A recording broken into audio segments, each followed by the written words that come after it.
Eh bien, bonjour à tous et bienvenue dans cette nouvelle vidéo que nous consacrons au château de Trifels. Celui-ci se trouve dans le land allemand de Rheinland-Pfalz. Cependant, comme il se trouve sur une hauteur des Vosges du Nord, en allemand la Wasgau, certains le considèrent comme un château alsacien. J'ai donc décidé de lui consacrer une petite vidéo.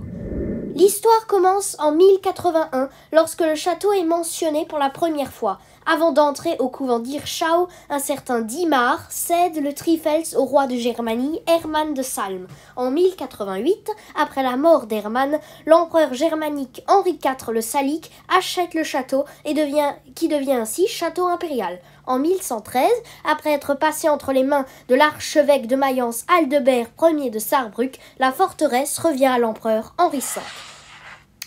Après la mort de ce dernier, les régalias du Saint-Empire, c'est-à-dire la couronne, le globe, le sceptre et l'épée de Charlemagne, que les empereurs allemands portent lors de leur intronisation, sont déposés au Trifels et ils y restent jusqu'en 1125. Les insignes originaux se trouvent aujourd'hui à Vienne, en Autriche. En revanche, une copie est exposée au Trifels.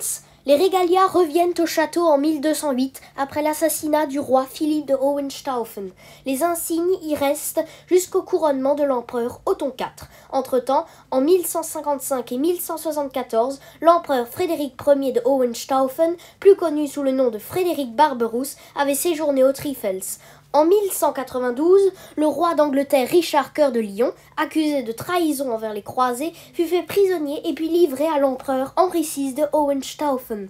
Après le procès du roi Haguenau le 17 avril 1193, l'empereur fit incarcérer Richard au Trifels, où il resta prisonnier au moins 3 semaines. Un autre prisonnier, enfermé sous ordre du pouvoir impérial, fut, en 1206, l'archevêque de Cologne, Brunon IV.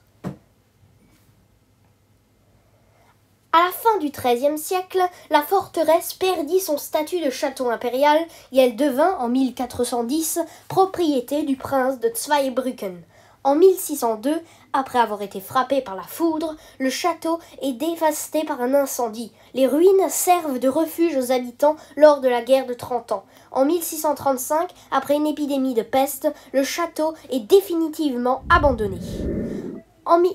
Cependant, la chapelle resta en bon état car on sait qu'elle est utilisée pour la dernière fois en 1783. En 1866, une association pour la préservation des lieux voit le jour. Ce n'est qu'en 1938, avec le soutien d'Adolf Hitler, que des travaux sont réellement entrepris. Jusqu'en 1970, le château est reconstruit. Cependant, plusieurs erreurs d'anachronisme ont été commises, comme la salle du trône, beaucoup plus grande que celle d'origine. Eh bien, j'espère que cette vidéo vous aura plu et si c'est le cas, laissez un pouce bleu et je vous dis à la prochaine pour une nouvelle vidéo.